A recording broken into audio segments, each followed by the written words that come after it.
자, 그러면, 그래서 다시 한 번 더, 그래서 한 옥타브. 우리가 흔히 이제 보는 건반, 하나의 도에서 다음 건반의 도로 올라갈 때까지 12개의 지금 건반이 있다. 요런 뜻이에요. 12개 건반이란 건 건반 하나당 음이니까, 그지? 12개 음으로 이루어져 있다. 자, 그리고, 그래서 이렇게 지금 요거 첫 번째 도를 이렇게 C라고 할 거고, 요걸 다 기억할 필요는 없어. 알겠지? 어차피 C부터 이렇게 마지막 건반이 D. 이런 식으로, 그치? 이렇게 12개가, 근데 이거 반음 간격이라는 거 기억 좀 해야 돼. 왜냐면, 밑에 반음이라는 얘기 또 나올 거거든. 반음이 뭐냐면, 하나 건반에서 다음 건반으로 가는 걸 요걸 반음이라. 그러니까 하얀 것만 말고, 요 까만 것만도 우리가 이제 음으로 처리를 하니까. 그치? 어떠한 건반에서 다른 것만으로 넘어가는 걸 하나의 반음이라고 합니다. 우리가 흔히 도에서, 자, 그러면 이제, 다행히 대답해. 도에서 레로 넘어간 반음이 몇 개? 반음 2개인 거야. 좀 더 얘기하자면 반음 2개는 하나의 온음이라고. 알겠지? 그래서 이렇게 레로 간다는 것은 그치? 2개의 반음이 이루어져 있는 것이고 이걸 우리는 2개의 반음을 하나의 온음이라고 할 거야. 알겠지? 2반음, 1온음. 그래서 어쨌든 한 옥타브가 올라갈 때마다 또 같은 계이름이 반복되니까 그래서 이게 1옥타브에 도달해서 C 옆에다가 1 또는 만약에 이제 또 올라가. 그러면 이제 두 번째 옥타브니까 C 옆에 뭐야? 2를 이렇게 붙여주겠다는 거예요. 옥타브 부분으로. 그지? 그래서 자, 밑에 보시면 어쨌든 이제 이런 같은 음이 순서대로 반복이 된다. 그래서 이때 옥타브 차이가 나는 음고를 식별하기 위해서 우리 그림처럼 음이름 뒤에 그치? 뭐 한다고? 번호를 붙여서 그치? 구분해 준다. 그치? 요거는 이제 4옥타브의 A음 요런 뜻이겠죠. 이해되니? 그리고 뭐 5옥타브의 A음. 그럼 얘네 둘을 만약에 비교한다면은 자, 예은아 무슨 차이가 나는 거야 얘는? A는 그대로 숫자가 4에서 5로 늘어났다는 것은 뭐가 변했다? 하나의 옥타브가 변했다 이런 뜻입니다. 음이 같고 숫자가 달라진 거. 만약에 5가 아니고 3이면 옥타브 올라간 게 아니라 옥타브가 내려간 이런 식으로 표현하면 되는 거예요. 알겠지? 자, 뭐 표기한 수단인 거고, 그래서 절대 음감인 사람들이 있어. 선생님 이제 코난 중에 우리 코난이 절대 음감이거든요. 그래서 극장판에서 절대 음감인 거예요. 노래는 진짜 못하는데. 음을 정확하게 잡아가지고, 이 음이 잘못됐어. 저 음을 잘못 누르면 폭탄이 터질까봐 미지라네. 그런 게 있어. 어쨌든 절대 음감이란 뭘 잘 잡아낸다고? 그리고 음을 잘 잡아내는 거예요, 말 그대로. 그치? 그래서 어떤 음 듣고 그것에 뭐 하는 이름을 맞출 수 있는 능력이라고. 저거는 4옥타브 레야. 이런 식으로. 그치? 그래서 다시 이 말에서 절대 음감이 있는 사람에게 만약에 여러 음을 들려주면서 각 음의 이름이 무엇인지를 알려준 후에 그중 하나의 음을 들려주면 그 음의 이름을 다시 똑같은 말 정확하게 맞춘다 이겁니다. 또는 한 건만 아니고 여러 건만을 동시에 4개, 5개 눌러도 이거는 뭐 3옥타브를 내고 4옥타브 뭐 미고 이렇게 맞춰버립니다. 자, 근데 요거 왜 얘기했냐면은 흔히 절대적인 흔히란 말 나오면 이제 뭐야? 통념, 일반적인 거잖아. 그치? 그럼 절대음감 가진 사람은 음악 활동에서 탁월한 능력을 발휘할 가능성이 크다고 하는데 통념 끊어주고 나서 아니라. 아까는 코난 얘기해. 코난은 노래 못 부른다고요. 음을 들을 줄만 알지. 이걸 통해서는 물론 밑에 나오겠지만 도움은 될 거예요. 절대음감을 가지면서 음악 활동에 그치. 자 이제 종사하는 사람들은 도움이 되겠습니다만 일반인 중에서도 절대음감 많거든요. 그죠? 그래서 어쨌든 간에 자 지금 1문단에서 지금 정리할 건 사실상 음고라는 게 지금 나왔고 하나의 지금 옥타브 안에는 12개의 음이 들어가 있고 하나의 음에서 다음 음으로 올라가게 되면 또는 내려오게 되면 그 사이는 우리가 반음 관계라고 부른다. 그지? 그리고 절대 음감이라는 능력을 가졌다는 것은 결국 음고를 그치 정확하게 인지를 해서 그죠? 이름을 파악하는 걸 절대음감이라고 하는 거야. 근데 이게 이 절대음감 능력을 가졌다고 해서 무조건 다 음악 활동에 종사하고 음악 활동을 해야만 하는 건 아니다 이런 뜻입니다. 그리고 이제 이 문단에서 음고와 관련된 증강 정보를 하나 준다고. 결국에는 음이라는 게 그치? 자, 진동수 하고 비례관계를 이룬다라는 증강 정보를 시작하거든요. 그래서 음고는 소리의 진동수에 의해서 결정된다라고 하니까 진동수가 변수란 말이에요. 그래서 진동수 커지면 음고 올라가고 진동수 낮아지면 음고 낮아진다라고 얘기해. 그치? 자, 그래서 어쨌든 간 음고에 따라 붙은 음의 이름이 바로 음이름이다. 아까 내가 얘기했잖아. 음고에 따라 음이름 붙여지는 거라고 금방 얘기했던 것도 왜 반복하니까 넘어가고. 자, 이때 음악은 다양한 지속 시간을 가져요. 그러니까 건반 하나 둥 치고 그걸 음악이라고 하지 않는다고, 그치? 여러 음을 등등등 누르면서 그치? 3분 내지는 10분 내지는 1시간 내내, 그치? 이런 음들의, 그치? 건반들의 어떤 연주, 그 길이에, 그치? 지속 시간에 따라서 우리가 이제 다양한 어떤, 자, 음고의 음들을 들을 건데, 자, 이런 것들이 근데 이제, 자, 다양한 지속 시간 속에서 간격으로 배치가 되어서 만들어진 예술이기 때문에 음고는 핵심적 지위를 가지고 있는 것처럼 보인단 말이죠. 자, 그런데, 대부분의 문화권에서 음고의 절대값을 나타내는 기준음고가 정해지지 않았었대.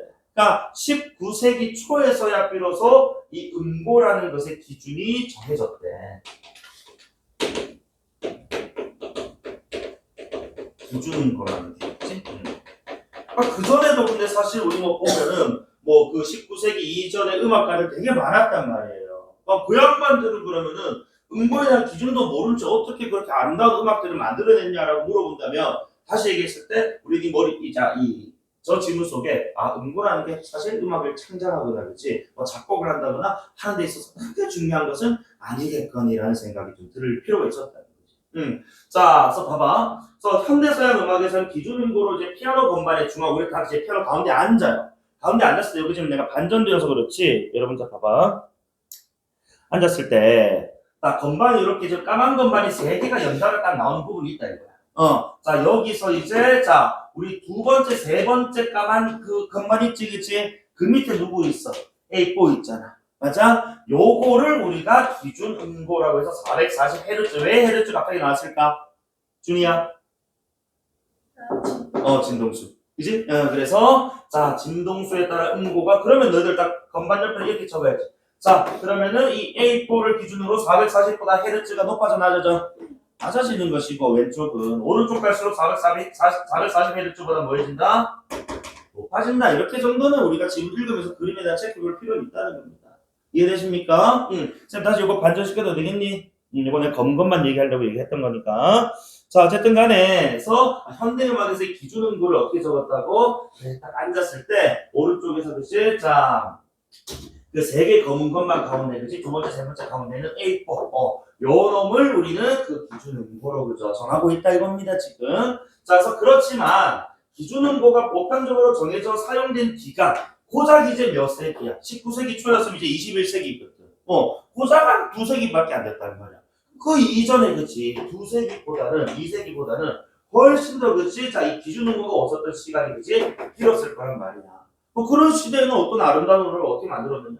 그래서 기준음고가 결국 이제 뭐야? 없었어도 하나의 악단에서 협주를 할 때 악기들이 동일한 어떤 표준 조율음이라는 게 있었다. 그러니까 이게 아마도 기준음고가 없었던 시절에 이제 음악을 창작할 때 기준이 되는 어떤 이제 뭐 중점이 되는 어떤 이제 음이었던 것 같은데, 이 다시 표준 조율음이라는 게 있어가지고 여기 맞춰서 조율되면은 불협화음이 나오지 않았다. 바꿔 얘기하면 뭐야? 그래, 우리가 특히 저 협화음이 나왔다 이겁니다.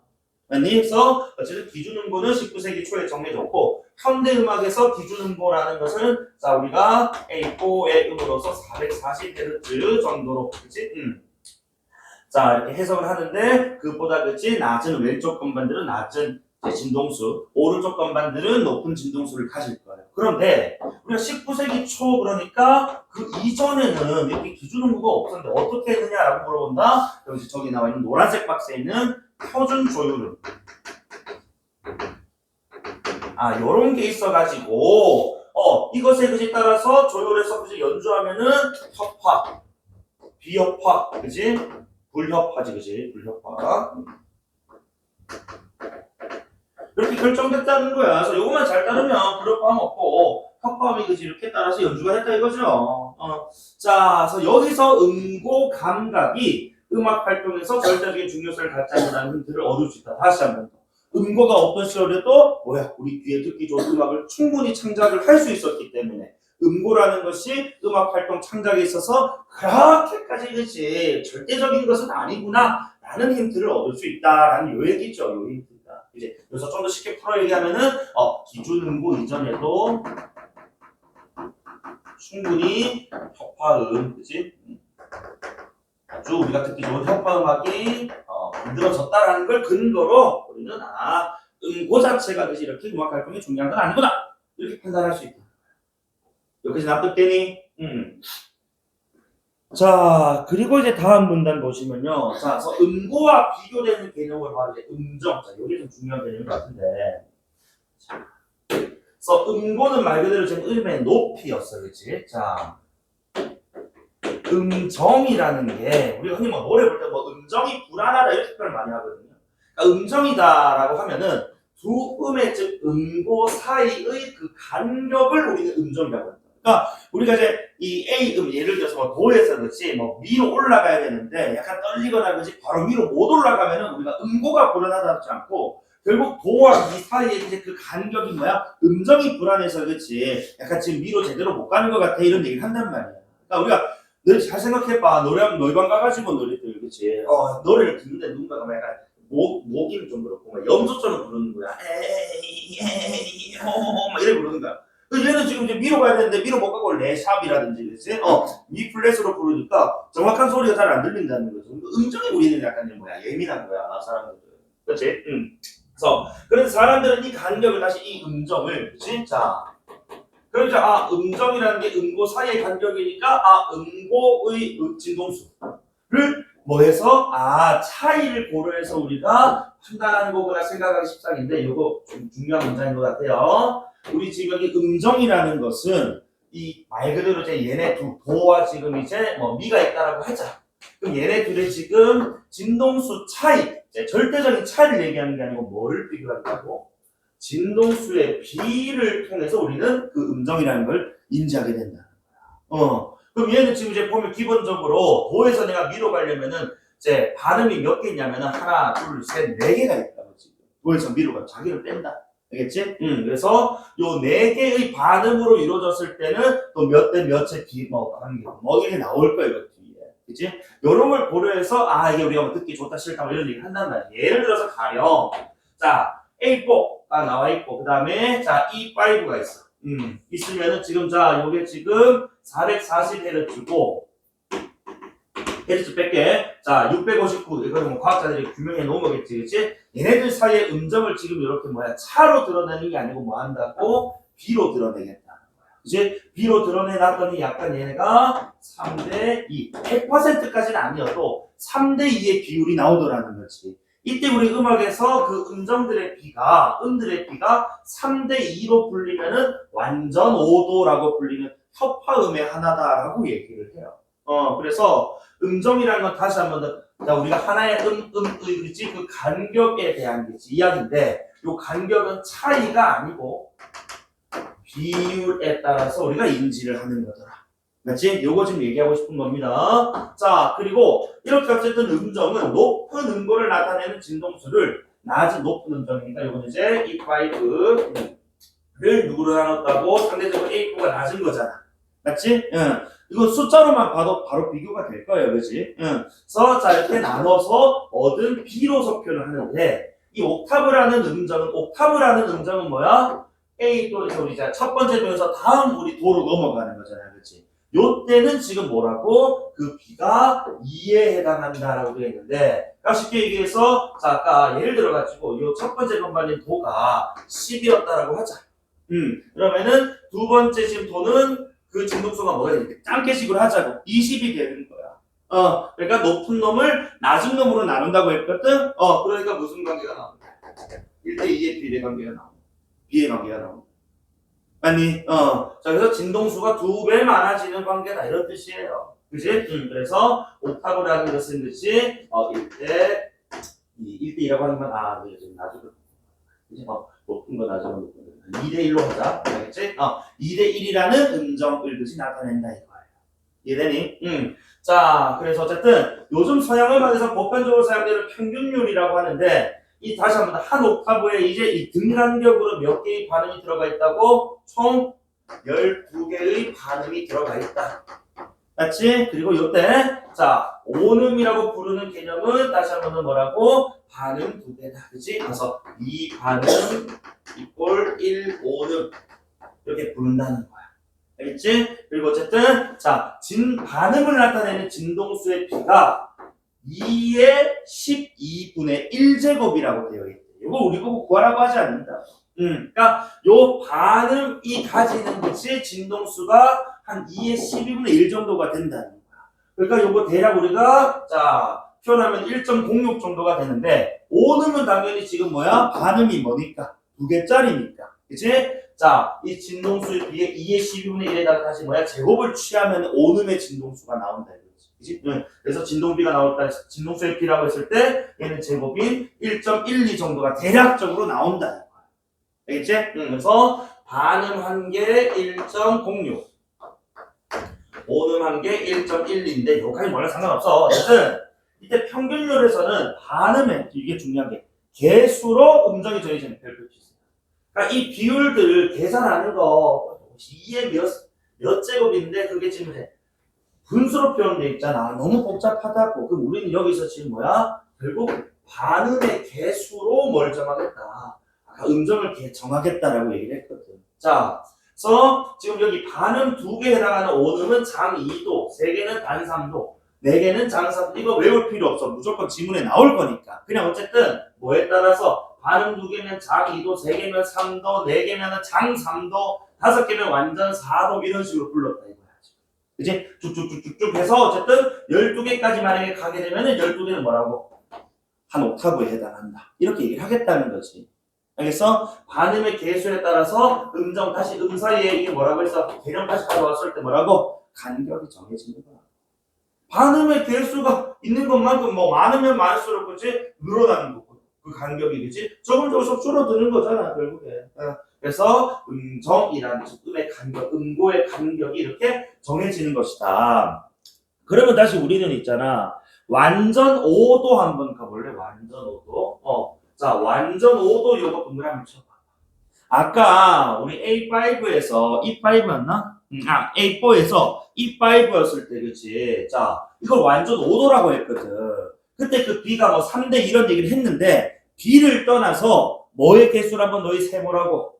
반음 개수를 한번 세보라고. 이제? 자, 그래서, 지금 어디였노? A4. 그래서 E5. 자, 세봐봐. 나랑 같이 한번 세보자. 자, 마지막 요 친구는 안 센다. 알겠지? 그러면은 하나, 둘, 셋, 넷, 다섯, 여섯, 몇 개? 7개잖아. 그지? 그래서 뭐 진동수의 비로도 음정을 나타낼 수 있지만은 현대 지금 평균율로서는 반음의 개수로 그 음의 간격들을 세기도 한다. 요거 얘기하고 싶은 거예요, 지금. 아시겠습니까? 그래서 어쨌든 자, 이 지금 음정이라는 친구는 크게 2가지의 방법. 그래서 자, 음고간 간격이라고 얘기를 하는데 음고가 사실 하나의 음 아니냐 이거예요. 그래서 결국 이걸 갖고 얘기하면은 그 음 사이의 간격이란 반음의 뭐로도 판단, 개수로 판단이 가능하다. 그래서 예를 들어가지고 완전 5도 같은 경우에는 그치? 자, 이게 지금 비율로 따지면 3대 2였단 말이야. 진동수의 비로 따지면 그치? 자, 이거는 개념이 아니라 내가 진동수의 비라고 써야 돼. 진동수의 비로 따지면 3대 2라서 뭐 완전 5도 이렇게 부르기도 하지만 반음의 개수로는 몇 개이기 때문에 완전 5도는 몇 개의 반음? 7개 반음이라서 완전 5도 이렇게도 부른다 이거예요. 이해됩니까? 사실 여기 뭐 나와가지고 뭐 숫자 계산하고 막 그렇게 시키는 것처럼 보이지만 여러분 다 트릭이에요. 알겠지? 그러니까 음정을 어떻게 계산하느냐, 진동수의 비로도 할 수 있고, 반음의 개수로도 할 수 있고, 요거 얘기하는 게 핵심인 거지. 그러니까 이런 것들 잘 걸러내는 게 중요한 거예요. 자, 다음. 자, 근데 여기서 추가적인 정보가 있는데, 그 마지막 문장일 거예요. 143페이지 마지막 문장에 보면, 자, 이때 악곡에서는 시간적으로 이어지는 음의 음정, 시간적으로 이어지는 의 폭각식 한번 줘봐라. 자, 그걸 우리는 수평적 배열이라고 해서 이어지는 거니까 시간 선상에서 그치? 그걸 선율이라고 할 거야. 선율. 자, 그리고 동시에 울리는 음정의 배열이니까 동시에 울린다는 건 하나의 음이 아니고 동시에 뭐야? 여러 음고의 음이 동시에 징 하고 울릴 거 아니야. 도미솔 같은 게 건반을 통해서 징 눌려질 것 아니냐. 그럼 요거는 지금 이제 우리가 딱 보기에는 쌤 이거 수평 아니에요? 아니지. 요거 지금 뭐야? 음이 낮고 높고 이런 식으로 그죠? 수직적인 배열이란 말이에요. 우리가 듣기 좋은. 그래서 이 수직적 배열이라는 걸 우리 다른 말로 뭐라고 부른다고? 화음이라고 부른다. 이해돼? 그럼 어쨌든 자 음고가 그렇게 중요하지 않다라고 계속 얘기를 하면서 결국 음정이라는 게 중요한다라고 얘기를 하는데 이런 음정이 그치 시간적으로 이어집니다. 즉 수평적으로 이어지면 이걸 우리는 선율이라고 부를 것이고 맞니? 자 어떠한 자 이 음정이 그치 음의 간격들이 동시에 울려요. 그죠? 동시에 울린다는 것은 결국 음고가 다른 여러 음들이 수직적인 관계에 있는 음들이 그치? 음고들이 동시에 빵 하고 울린다. 이걸 우리 뭐라 부르겠다고? 화음이라고 부르겠다. 결국 음악에서 중요한 건 너희들 딱 들었을 때 선율과 바로 화음이라는 개념들은 여러분 뭐 들어보셨거나 비문학적에서 가끔 했을 거거든. 이제 얘네들이 중요하다는 걸 얘기하고 싶은 거지. 얘네니 그 다음 단락 봐봐. 그래서 만들어지는데 바로 선율과 화음이 바로 뭐야? 악곡 그 노래를 이제 짓는 것, 노래를 이제 이렇게 뭐 만드는 것에 있어서 정체성 부여를 하는 데 있어서 핵심적인 요소다라는 겁니다. 그럼 여기서 대한 음고는 결국 뭐야? 그런 음정을 이루는 요소일 뿐이라는 거지. 절대음감 능력을 가졌다고 작곡 다 잘한다 OX. X는 뭐야? 절대음감은 말 그대로 음고만 잘 잡는 거지. 이렇게 음정을 활용한 선율을 고려한다거나 화음을 이렇게 뭐 고려한다는 것은 못한다 이거예요. 물론 공부를 하면 하겠지만 그지 일반인 절대음감은 확 못한다. 자 음고에 대한 이런 감각적인 감각인 절대음감은 탁월한 이런 사람들이 되는데 조금은 도움이 되십니다. 그지? 그런데 해당 전문가가 되기 위한 필요한 능력은 아니라고. 작곡가지만 절대음감이 아닌 작곡가도 있다 이거예요. 자, 그래서 다시 음악의 창작력을 감상해서는 음고의 지각보다는 다시 한 번 더 뭐 비교하다는 거지. 음고의 지각, 음의 높낮이를 안다는 것보다는 음정의 지각, 그치? 음고 사이의 간격에 대한 인지가 더욱더 중요하다. 저 참 듣기 좋네. 저 이어지는 게 참 매끄럽네. 높았다가 낮아지는 게 참 좋네. 이런 식으로 선율을 잘한다. 아니면 어떤 음이 동시에 울렸는데 얘네들이 되게 이제 협파스러워서 조화가 잘 돼가지고 듣기 전에 화음 따지는 그래서 예를 들어서 두 세트 10개 음을 순차적으로 연주하는데 첫 음의 음고가 다르더라도 이어지는 음과 음 사이의 음고의 변화 이걸 뭐라고? 이어지는 이니까 선율 그치? 그 다음에 상승하거나 하강하는 음정이 일치하고 리듬이 같은 상승하강의 음정이 일치한다라는 것은 어쨌든 지금 요거는 이제 반음의 개수, 그렇지? 요거 얘기하는 것 같아. 음정이 같다, 그지? 음정이 어쨌든 일치하거나 리듬이 같으면 어쨌든 사람은 다른 곡을 연주한다 느끼기보다는 같은 곡을 다르게 연주한다라는 인식을 한다는 거지. 그지? 그래서 자, 사람의 내가 음악을 들을 때 처리하는 정보는 음고, 음색, 음정, 화음, 음량, 리듬 등 다양하지만 이 여러 가지 정보 중에서 내가 가장 관심을 덜 기울이는 게 음고라고요. 높낮이가 아니고 우리는 더 듣기 좋은 걸 원한다. 내 속에서. 그치? 편한 거. 그래서 결국 이 다른 정보에 대해서는 내 정량화된 어떤 미세한 차이를 인식하고 음악을 평가하는 데 활용하는 반면에 음고는 어쨌든 다른 정보들을 좀 미세하게 활용해. 근데 음고는 이건 잘 봐야겠지. 처음의 의식. 그런데 연주되는 동안에서는 이제 점차 관심에서 멀어지고 끝난 후에는 이제 기억에서 사라지고 처음에 좀 강했다가 중간에 점점 사라지고 완전히 사라지고 이렇게. 그래서 내가 관심을 기울이는 것은 음과 음이 연결되거나 동시에 다시 음과 음이 연결된다. 뭐라고 두 글자? 이어지는 거니까 선율. 동시에 울릴 때 뭐야? 동시 화음. 그래. 선율하고 화음에 그치? 그것의 근거인 뭐에다가 음정에다가 우리는 관심을 둔다고. 맞지? 쟤네를 이루는 게 음정이잖아. 선율과 화음을 이루는 게 음정이야. 그래서 어쨌든 하나의 음이 어떤 또 음색을 갖느냐 이거는 익숙해줍니다. 음색 또는 어떤 화음을 또 만들어내느냐, 그렇지? 또 화음이 어떻게 진행하느냐, 그렇지? 그러니까 어떤 화음은 우리가 중요하지 않아. 어쨌든 간에 화음을 만드는 게 중요한 거고 어떤 화음 우리 일반인들 어떤 화음 알겠나 모른다 잘. 음악을 연주하는 사람이 아닌 이상. 그리고 화음도 어떻게 진행하는지 잘 몰라요. 어쨌든 이런 것들을 우리는 모르지만 우리 머릿속에 내 속에서는 그치 추구하니까 우리가 그런 것에 집중하게 됩니다. 그래서 이렇게 인식된 정보들은 작곡이나 연주를 평가하는데 핵심적인 사항이 반면 다시 계속 반복이잖아. 얘네들은 또 뭐 한다고? 평가에 반영된다. 그런데 음고는 무엇이었느냐는 것은 음악의 이 관한 뇌처리 정보 과정에서 1차적 대상이 아니라 부수적인 아주 저 멀리 있는 거지 후순위 대상인 거야. 그지? 그래서 나중에 이제 노래 듣고 뭐샘 같은 경우 이제 90년대 이렇게 살았을 때 그때는 대락 발라드 시기였다고. 그냥 남자들 노래방 가서 높은 노래 부르면 그냥 최고인 거야. 그때는 음정이고 선율이고 지금 다 필요 없어. 뭔 거야? 그때 음고가 최고였다고 우리 머릿속에는. 근데 여러분들이 이제 요즘은 멜로디라든지 요즘은 리듬이라든지 그치, 뭐 비트라든지 이런 걸 되게 주목하시잖아요. 그런 게 좀 더 중요한 상황에서 절대 음감을 준비하지 않는 거예요. 알겠어? 마지막 달랑새는 따로 얘기 안 해도 될 것 같습니다. 알겠지? 야, 됐어. 그러면 01번의 정답 요게 좀 기억이 절대 음감인데 그치? 다시 한번 더 절대 음감은 음정을 다름이 식별하는 게 아니고 음고. 그치? 음고. 이해되나? 그 다음에 2번. 자, 니은의 근거. 니은이 뭐? 그래, 절대 음감이라고 해서 전부 다 필수적인 것은 아니다. 그치? 기억이 아까 뭐였노? 탁월한 능력을 음악에서 그지 발휘할 것이라고 생각하는데 그 사실은 아니다. 왜냐면은 음고라는 것은 즉 음의 높고 낮음을 잘 인지하는 그런 어떤 것들은 뇌에서 1차적으로 판단하는 게 아니거든. 그치? 그래서 정답은 4번 할게요. 알겠지? 자, 그 다음에 3번인데 여기 조금 귀찮아. 그래서 앞에 있는 표가 좀 필요한데 내가 여기서 그냥 적어줄게. 자, 봐봐. 어차피 피아노 건반을 이용해서 5개의 음을 연이어 순서대로 2세트 연주했다니까 아까 질문에서 뭐 했냐면은 10개의 음을 연속해서 연주했다. 그 상황인 거야 지금. 그리고 이제 5개 음으로 쪼갰을 뿐입니다. 알겠니? 자, 그래서 지속 시간은 0.5초에 텀은 같아요. 간격은 자기가 과연 이제 음고가 과연 어떠냐인데 근데 내가 다시 한번 얘기했지만 진동수의 비를 계산하는 문제가 지금 아니라고요. 결국에 뭐 계산하라는 겁니까?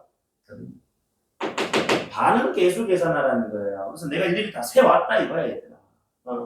그래서 F4에서 A4로 4개, A4에서 10으로 15로 3개, 그 다음에 또 3개, 4개 이렇게 가요. 반음에 내가 지금 간격을 얘기한다. 반음. 그리고 C3에서 E3로 4개, E3에서 G3로 3개, G3에서 E3로 3개, E3에서 G3로 4개. 그럼 결국에는 이게 지금 어때? 사람들이 느끼면은 이게 지금 음고를 떠나서 뭐가 반음의 그치 개수에 따라서 음정이 결정된다 했잖아. 또 결국에 이 두 지금 5개 5개 2세트를 연주했지만은 뭐로 인식할 거라고? 같은 음정으로 인식할 거라는 거야. 반음들의 간격이 똑같으니까. 그냥 같은 음정이 뭐랬다고? 2번 반복됐다.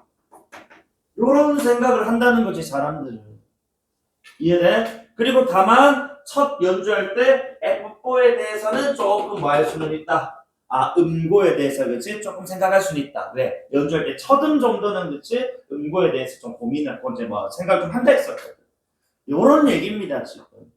아시겠어요? 자, 1번 세트지. 자, 첫 번째 세트에 네 번째는 A4 아까 우리 440Hz 했거든. 이제 네, 이번 익스큐즈 합시다. 그 다음에 2번에 두 번 세트 2와 이 네 번째 음과 5번째 내가 지금 몇 개 지금 반음 4개지 그지? 그 반음 4개 지면서 뭐라 했냐면은 장3도라고 돼 있어. 반음 3개면 단3도고 이런 거 얘기할 거야. 나오게 된다는 거지. 그래서 440Hz 장3도까지 익스큐즈입니다. 그죠? 그 다음에 3번에 절대 음감이 있는 사람이든 여기 밑에 없는 사람 나와 있는데 있든 없든 간에 자, 두 세트가 다른 곡이 아니고 같은 곡으로 연주하는 이제 그냥 반복된 거라고 생각한다고 해. 우리 사람들은 뭐에 주목하니까 음정에 주목한다고. 음고가 아니고.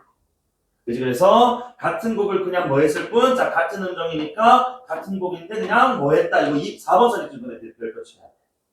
자, 같은 건데 좀 다르게 했다. 음을 좀 다르게 했다. 요 정도지. 그지? 그리고 자, 첫 번째 세트의 첫 번째 음의 이름이 만약에 자, 절대 음감이 없는 사람은 할 수 절대음감은 뭐 하는 사람이야? 음이름을 맞추는 사람이야. 그러니까 절대음감이 없는 사람은 음이름이라고 말하지 못할 수도 있다. 절대음감 아닙니까? 그러니까 절대음감 있는 사람은 F라고 말하겠지. 아니? F4라고 그래. 요거 되나? 자, 그리고 뒤에 있는 뭐 판타지랑 SF인데 이거 안 쉬고 좀 빨리 할게. 이거 해놓고 또 그 문학 질문할 게 있다고 해가지고 이거 지금 안 쉬고 바로 해도 되겠나? 자, 우리 그 49페이지. 자, 뭐 SF랑 판타지를 지금 이렇게 뭐 비교하는 지문인 것 같은데. 자, 그래서 1문단 바로 갈게요. 자, SF는 과학기술과 관련한 내용을 표현하는 장르로 소설, 영화, 게임 등 만화 등 많은 어떤 콘텐츠에서 활용이 되고 있습니다. 특히 또 SF는 단지 과학적 상상력을 표현하는 것에 그치는 것이 아니라니까 A 플러스 B, 인간의 정체성 문제, 그다음에 현재 및 미래 사회의 문제 등 시의성, 시대 어떤 의미 있는 시대 적절한 그런 어떤 문제들을 제시를 한다 이겁니다. 어쨌든 자, SF 문학의 SF 문화의 뭐 역할, 뭐 의의라고 보시면 좋겠고, 자 그리고 이를 통해 우리 사람들의 지적 반응을 자극해서 사람들이 세상을 다양한 시각에서 바라볼 수 있도록 한다 이겁니다. 여러 가지 어떤 문제들에 대한 인식. 다음 초기 SF는 상상력 기반을 해서 현실과 다른 모습을 그려낸다는 점에서 뭐였다? 이 판타지와 이렇게 유사한 장르가 아니냐라고 사람들이 여겼다는 거야.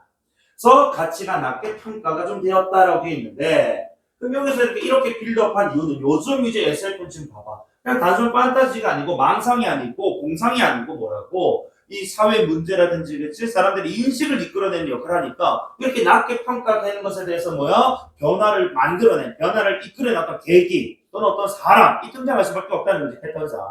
그래서 그때 그 중요한 사람이 바로 수빈이라는 사람이, 그치? 어쨌든 그러면 SF라는 것, 그치? 자, 초기에는 어쨌든 이게 판타지와 구별이 거의 안 되고 유사했기 때문에 가치가 좀 낮은 것으로 평가를 받았대요. 그치? 그런데 이것에 대한 평가를 좀 바꾸기 위해서, 그치? 수빈이가 이거 우리나라 사람인데, 수빈 씨가 어쨌든 간에 SF 정체성을 확립하려고 그죠? 등장했답니다. 이해됩니까? 어쨌든 그 이유는 이제 수민 씨 입장에서는 SF라는 것이 위와 같은 역할을 할 것이라고 예상 좀 했겠죠, 아무래도. 아니? 어쨌든 간에 자, SF라는 것은 이제 과학적인 상상력은 물론 지금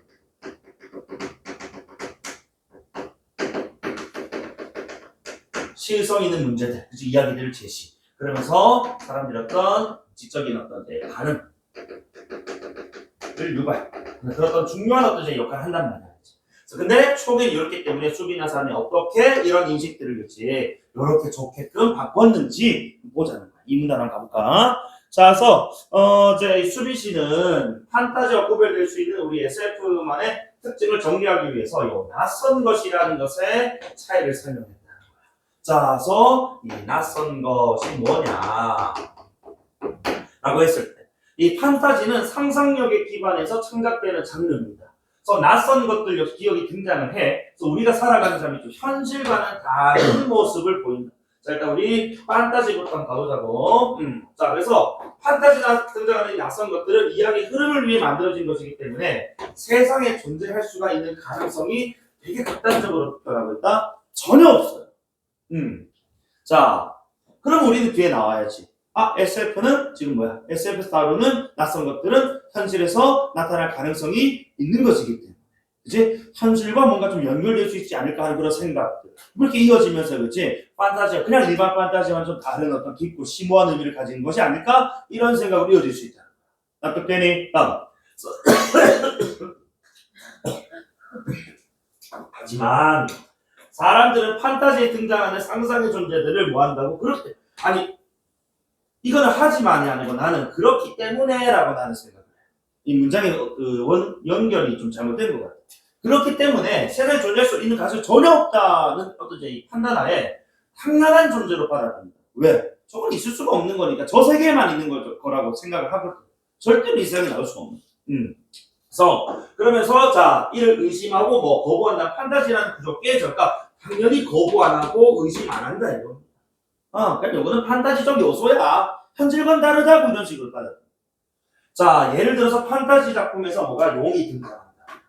자, 용이 등장했는데 사람 실제로 용이 존재할 수 있는 뭐 가능성이 100% 아니라 제로란 말이에요. 제로. 제로기 때문에 그걸 없다는 걸 알면서도 그냥 뭐야? 그래 저 세계에서는 용이 있는 거야. 하고 그냥 아무 문제 없이 받아들인다 이거.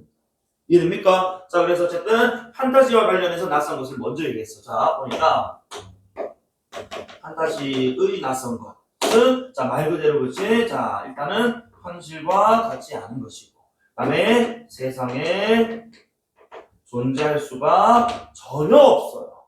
그지? 응. 그 다음에 그렇기 때문에 이것은 당연하게 받아들여. 거부하거나 의심하지 않는다는 거예요. 근데 SF는 다르겠지. 그지? 응. 자, 가볼까? 자, SF 도니까 올소 또 아니야. 일단 낯선 것이 등장한다라는 점에서 그치? 일단 공통점으로 보죠. 낯선 것의 등장. 일단 뭐 공유한다라고 보시면 되겠지. 공통적으로 등장하긴 해요. 자, 등장은 하는데,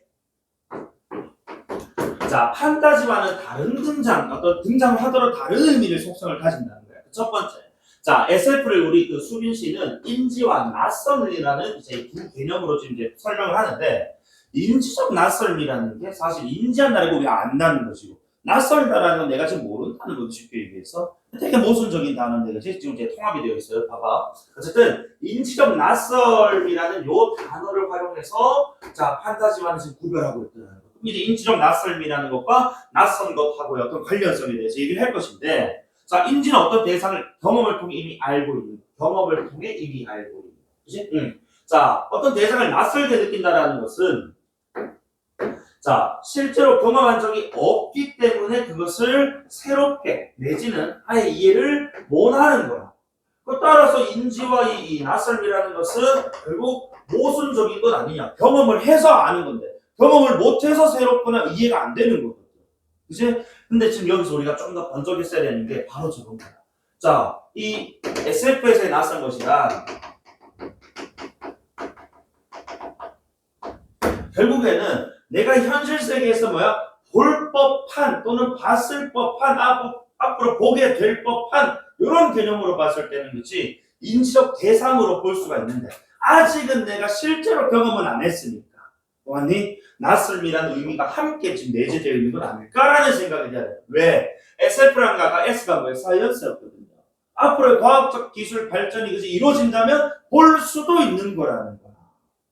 맞지? 그래서 아직은 볼 수 없지만 경험하지 못했지만 앞으로 보게 돼. 그래서 결국 자 수비는 SF가 인지와 낯선을 지금 뭐 한다고 동시에 가지고 있다. 서로 상반되는 개념이지만 동시에 가지고 있다고 얘기한단 말이지. 그는 작가의 경험적 환경에 대안이 되는 상상의 틀이 이 SF의 주 형식적 장치 어쨌든 경험적 대안이 되는 상상의 틀. 자 이게 형식적 장치고 여기서 작가의 경험적 환경은 우리가 실제 살고 있는 결국 뭐가 되는 거라고? 현실을 의미한다. 그럼 여기서 이제 우리라는 것은 결국 뭐야? 관객일 겁니다.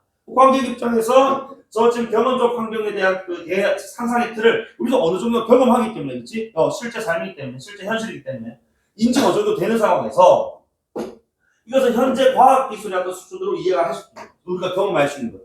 그럼 따라서 작가의 환경적 이제 경험적 환경은 모두에게 익숙하게 느껴지는 결국 뭐의 영역이다? 일단 인지의 영역입니다. 아니, 자, 하지만 상상의 틀은 다르다. 왜? 그러니까 이 환경, 현실 자체는 그치, 이제 우리가 경험한 거지만은 이 상상이라는 것 자체는 말 그대로 작가의 머릿속에 또는 이 감독의 머릿속에 있는 무언가니까 앞으로 이루어지는 거야. 봐봐. 예를 들어가지고 어떤 SF 작품에 빛의 속도로 이동하는 우주선이 등장한다고 하자. 그러니까 아직 우리가 빛의 속도로 이동하는 어떠한 뭐지 이 물리적인 사물은 이제 만들어내지 못한단 말이야, 그렇지? 자, 광속보다 빠른 건 없잖아. 자, 그래서 이를 접한 사람들은 자신이 경험한 현실과 다르다는 것을 이미 알고 있다. 왜? 빛의 속도로 이동할 수 있는 물체는 이 세상에 없다라는 걸 우리는 경험한단 말이야. 그럼 뭐랑 비교한단 말이야, 결국에?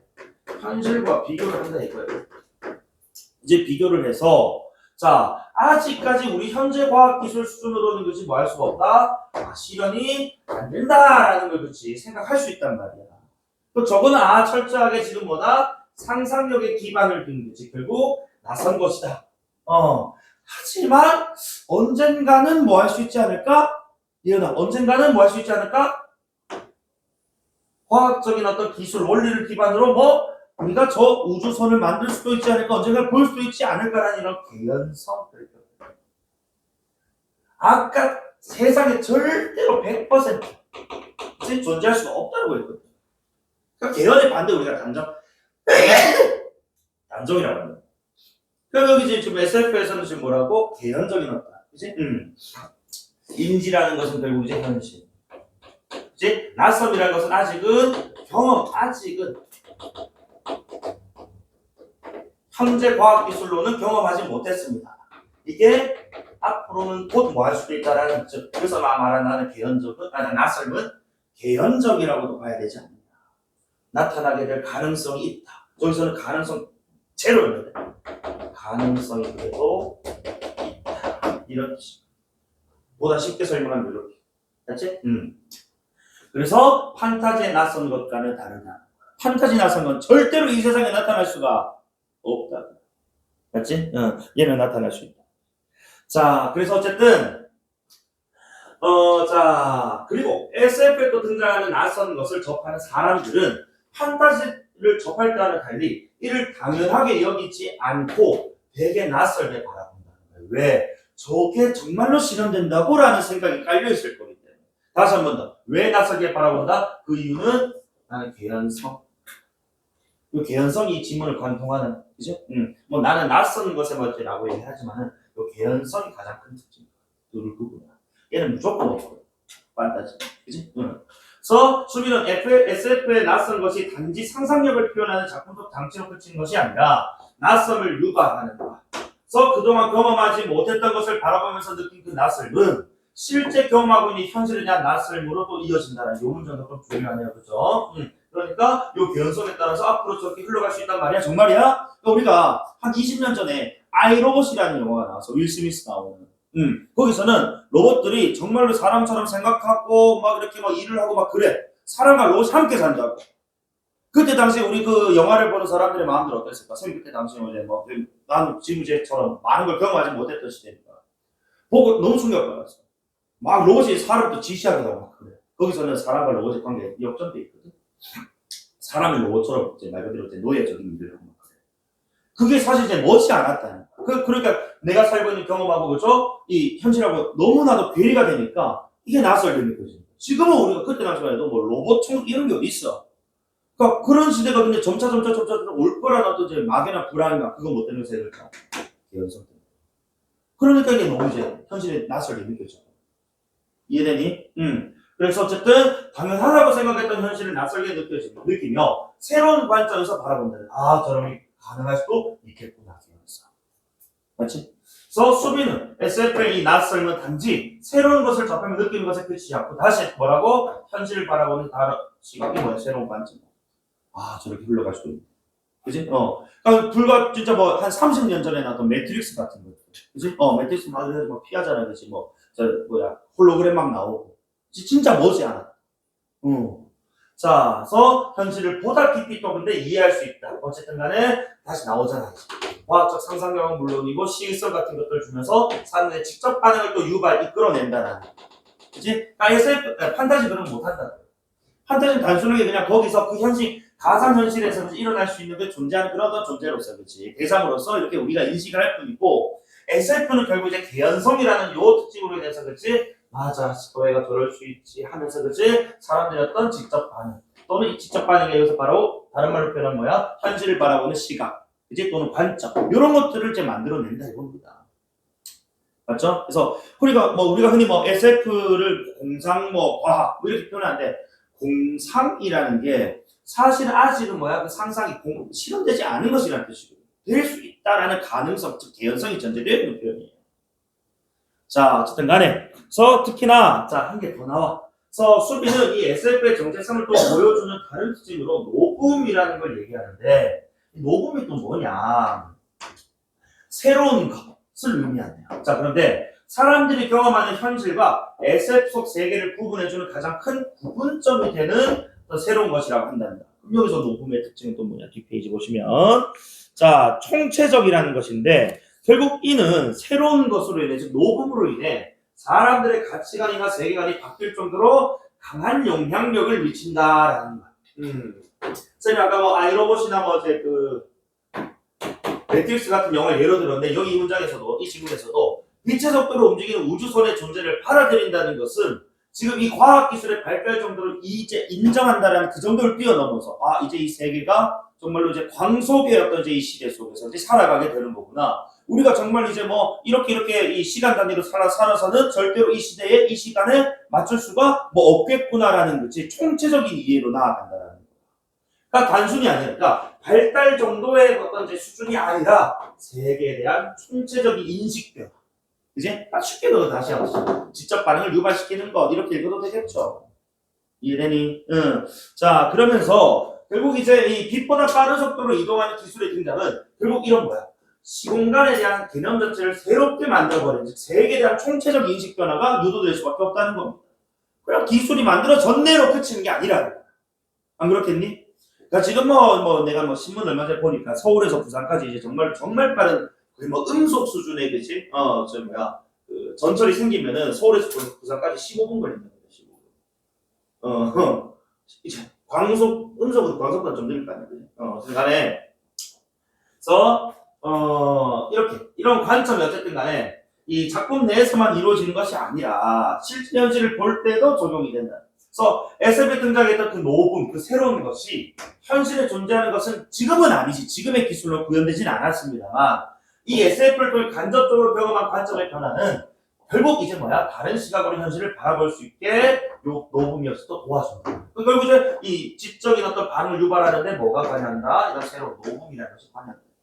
그치? 그러면서 지적인 반응 중에서도 총체적인 어떤 반응. 이제 단순하게 한 영역의 변화로 받아들이는 게 아니고 내가 살아가고 우리 세계 전체가 바뀔 수 있는 거구나. 그러면서 마지막 그래서 뭐 이런 현실이 또 문제 해결할 실마리가 될 수도 있고 사회가 발전할 수 있는 원동력이 될 수도 있고 다만 이런 지금 이제 노붐은 너무 과학기술과는 동떨어진 그치? 판타지적인 요소여서는 안 된다 이런 뜻인 것 같아요. 그러니까 개연성이 당연히 있어야 되고 합리적이어야 된다. 개연성 없으면 안 돼요. SF와 판타지는 결국 낯선 것이라고 구분했지만은 낯선 건 공통적으로 드러나지만 이 낯선 것에 대한 절대 존재할 수 없음과 존재할 수 있음이라는 걸 개연적으로 구분했어요. 당연히 개연적이에요. 노분. 그치? 그래서 어쨌든 판타지를 볼 수 있는 초자연적이어 그다음에 신비로운 것들과는 구분이 돼야 돼. 그치? 과학 기술의 원리에 기반을 해서 개연적이며 합리적이며 객관적이어야 된다는 거야. 그치? 갑자기 사람이 순간이동을 한다. 이건 안 된다는 거야. 순간이동하면 좋긴 좋겠지. 순간이동할 수 있는 기술이 나오는 건 좋지만 사람이 갑자기 그런 능력을 지니는 건 안 될 거 아니야. 그치? 그래서 어쨌든 현재 과학기술로 구현할 수 없거나 아직은 완전히 이해할 수 없는 것이지만 과학기술적 사고에 기반한 상상력, 객관적 상상력이죠. 그죠? 합리적인, 객관적인, 개연적인 상상력에서 출발한 것이기 때문에 현실의 사람들을 납모할 수 있어야 된다. 납득시킬 수 있는 충분한 설득력 있는 구성이어야 된다. 이게 뭐 개연적이고 합리적이어야 된다는 거지. 그치? 그리고 다시 한번 더 총체적 변화를 유발할 수 있어요. 마땅히 그럴 수 있다. 그럴 수도 있겠네라는 생각. 이러한 것이 바로 노붐의 어떤 특성이고 이런 노붐의 특성을 잘 반영한 것이어야말로 진정한 SF다. 그치?